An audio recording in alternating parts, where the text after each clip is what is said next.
एक तरफ कांग्रेस समेत विपक्षी दल संसद चलने नहीं दे रहे और दूसरी तरफ सरकार की कोशिश ये है कि किसी भी तरह से परिसीमन बिल को पास कराया जाए।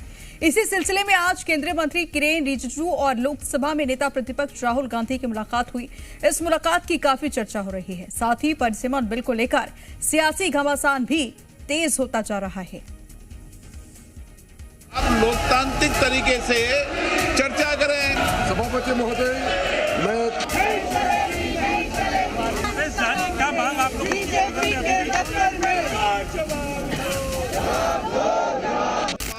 सदन के अंदर मॉनसून सत्र के 13वें दिन सदन की कार्रवाई शुरू होने से पहले ही विपक्ष ने अपनी रणनीति तैयार कर ली। बैनर से लेकर नारेबाजी तक सब तैयार थे। कोशिश यही है कि सरकार जब तक विपक्ष की मांगे न मान ले, डिगना नहीं है। चर्चा करें।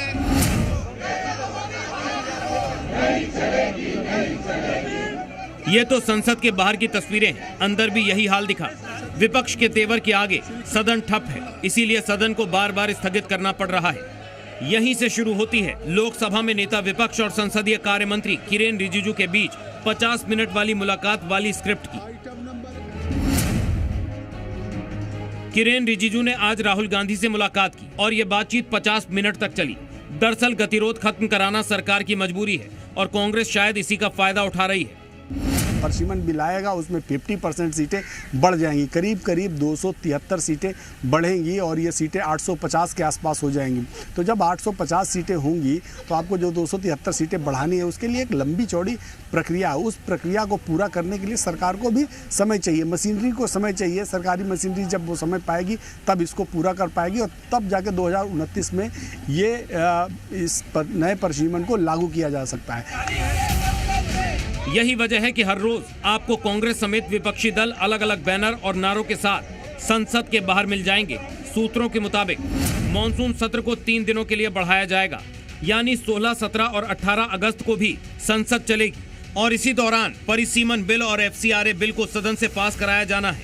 क्योंकि अगर इस सत्र में ये बिल पास नहीं हो पाया तो संसद की सीटें बढ़ाकर 550 करने की जो बात चल रही है उसे लागू करने के लिए सरकार को पर्याप्त समय मिल जाएगा। सूत्रों के मुताबिक किरेन रिजिजू और राहुल गांधी के बीच हुई बातचीत के दौरान डिलिमिटेशन यानी परिसीमन बिल पर विस्तार से चर्चा हुई। सरकार का मकसद ये है कि परिसीमन बिल पर सहमति बने। हालांकि सरकार दूसरे विपक्षी दलों से भी परिसीमन पर बात कर रही है। इसके अलावा राहुल गांधी ने अमित शाह के बयान पर अपनी आपत्ति दोहराई। राहुल गांधी ने छात्रों पर लाठीचार्ज करने वाले पुलिस वालों पर कार्रवाई की मांग भी रखी। राहुल गांधी ने जंतर मंतर पर हुई पुलिसिया एक्शन को लेकर सिर्फ किरेन रिजिजू से ही बात नहीं की। फेसबुक पर अमित शाह से सवाल पूछा, लिखा कि अमित शाह जी छुपिए मत, संसद में देश के सवाल का जवाब दीजिए। छात्रों पर हमले का आदेश किसने दिया? सिर्फ राहुल गांधी ही नहीं, पूरी कांग्रेस पार्टी जंतर मंतर पर गृह मंत्री के बयान की मांग कर रही है। अयोध्या में चढ़ावा चोरी के मुद्दे को भी कांग्रेस भूली नहीं है। मुद्दे बड़े स्पष्ट हैं। जो अंदर उठाने की कोशिश कर रहे हैं वो है कि गृह मंत्री सदन में आके बयान दें। जो पुलिस की एट्रोसिटीज हुई नौजवानों पे पूरे देश में हुई, दिल्ली में हुई, उस पर जवाब दें। आए बताएं कि अयोध्या में जो चंदा चोरी हो रही है उस पर बयान दें। प्रधानमंत्री को भी आना चाहिए। कांग्रेस के इस रवैये से बीजेपी आग बबूला है। बीजेपी का राहुल गांधी पर आरोप साफ है, ना तो उन्हें सदन के कामकाज की चिंता है और ना ही लोकतंत्र की। ना इनको सदन से मतलब है, न लोकतंत्र से मतलब है।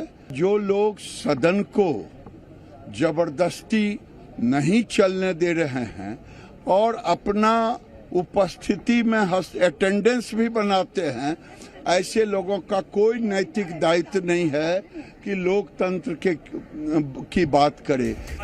बनाएंगे नीति के लिए। संसद का ये सत्र 13 दिन तक हंगामे की भेंट चढ़ चुका है और वक्त बीतता जा रहा है। अब सरकार 3 दिनों की संजीवनी चाहती है। देखने वाली बात यह होगी कि केंद्र सरकार के रणनीतिकार कितना सफल हो पाते हैं। ब्यूरो रिपोर्ट, जी मीडिया।